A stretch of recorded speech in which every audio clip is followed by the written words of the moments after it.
قرآن پاک کے بارے میں قرآن پاک میں ہی سورہ واقعہ آیت نمبر 75 سے آیت 80 تک میں اللہ تعالیٰ نے فرمایا ہے فَلَا أُقْسِمُ بِمَوَاقِعِ النُّجُومِ، میں قسم کھاتا ہوں تاروں کے ڈوبنے کی جگہ کی، وَإِنَّهُ لَقَسَمٌ لَوْ تَعْلَمُونَ عَظِيمٌ، اور یہ قسم سمجھو تو بہت بڑی قسم ہے،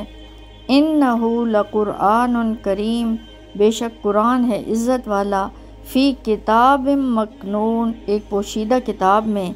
لا یمسہ الا المطہرون، اس کو چھو نہیں سکتے سوا ان کے جو بہت پاک ہوں، تنزیل من رب العالمین، تھوڑا تھوڑا کر کے نازل ہوئے رب العالمین کی طرف سے۔ تو یہ آیات ہمیں بتاتی ہیں کہ ہم اپنے نصیب پر، اپنی قسمت پر فخر کریں، اتنی بلند پایا کتاب ہے جو کہ ہمارے ہاتھوں میں ہے۔ لیکن یہاں پر ساتھ ہی فرمایا گیا ہے لا یمسہ الا المطہرون، کہ اس کو چھو نہیں سکتے مگر وہ جو کہ پاک ہوں۔ جب قرآن پاک نازل ہوا تو مشرک، کافر، مومن سب اس کو چھو سکتے تھے۔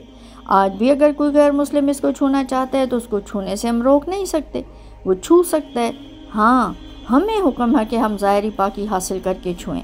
لیکن یہاں پر مراد ظاہری پاکی کے ساتھ ہی دراصل ذہنی پاکی سے بھی ہے اور نیت کی پاکی سے بھی ہے، یعنی کہ پاک ذہن، پاک نیت کے ساتھ قرآن پاک کو چھوا جائے۔ نیت خالص ہوئی تو ہم اس قرآن کو سمجھ جائیں گے کہ یہ کیا کہنا چاہ رہا ہے، ہمیں کیا بتانا چاہ رہا ہے۔ لیکن اگر نیت میں کھوٹ ہے، نیت میں فطور ہے، تو ہم الفاظ سمجھ لیں گے، بہترین پڑھنا آ جائے گا، قرأت بھی نہایت عمدہ ہو جائے گی، لفظی ترجمہ بھی ازبر ہو جائے گا، لیکن قرآن ہم پہ کھلے گا نہیں۔ قرآن اپنا آپ کھولتا ہے ان کے لیے جو خلوص نیت کے ساتھ اپنے رب کی رضا حاصل کرنے کے لیے اس قرآن کو اپنا امام بنا کر اپنی زندگیوں میں اس کلام کو شامل کر لیں۔ تو اس کے لیے نیت کا پاک ہونا بہت ضروری ہے، تعصب سے، ہر درمی سے پاک نیت ہونی چاہیے۔ ہم اپنی نیتوں کو پاک کریں اور اللہ سے ہی مدد مانگیں، اور ہم ایسا نہ کریں کہ قرآن پاک کو ہم نے اپنے پیچھے چلانا ہے، اللہ معاف کرے،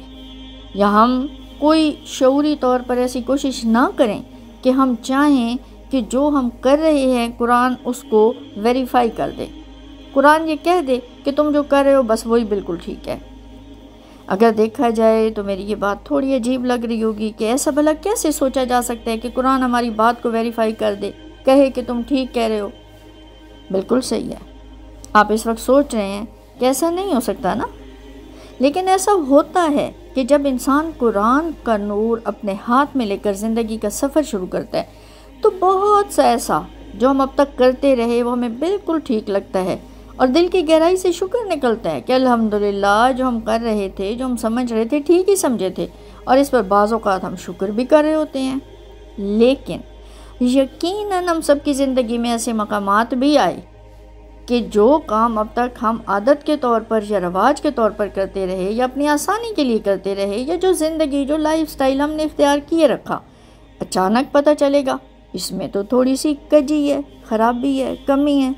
اس کو تو ٹھیک کرنے کی ضرورت ہے۔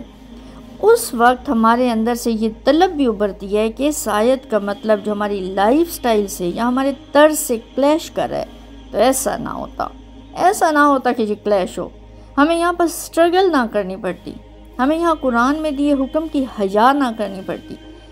کیونکہ ہمارے اندر جب علم آتا ہے تو حیا کا آغاز ہی علم سے ہے۔ اب پھر اس علم کا کیا فائدہ ہے کہ جو ہمیں حیا پر ہی آمادہ نہ کرے؟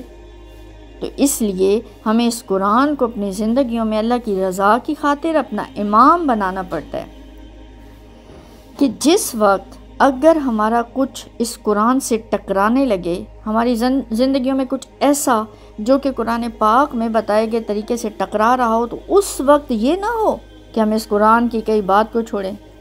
بلکہ ہم اپنی زندگیوں میں اس ٹیڑھ کو سیدھا کریں، اس کمی کو سیٹ کریں، اس کجی کو سیٹ کریں۔ ہمیں قرآن کو نہ چھوڑنا پڑے بلکہ ہم اس کام کو چھوڑیں یا اس کو ہم سیٹ کر لیں۔ ہم یہ ارادہ بھی سے کر لیں کہ ہمیں اپنی زندگیوں میں چلنے والے رواج، رسومات، لائف سٹائل وغیرہ اگر کہیں پر بھی اللہ کے احکامات سے ٹکرائیں تو ہم اللہ کے احکامات کو مضبوطی سے پکڑ لیں، ہم اللہ کے احکامات پر عمل کریں اور ہم ان چیزوں کو چھوڑ دیں۔ تو یہ ہم نے آج سے ہی نیت کرنی ہے، انشاءاللہ۔ اللہ ہمارا حامی و ناصر ہوگا۔ جب ہم سچے دل سے نیت کر لیں گے تو اللہ تعالیٰ مدد فرمائے گا اور ہم اس پر عمل بھی کر لیں گے۔ اللہ ہمیں محبت و اشنائی قرآن نصیب فرمائے، آمین ثم آمین۔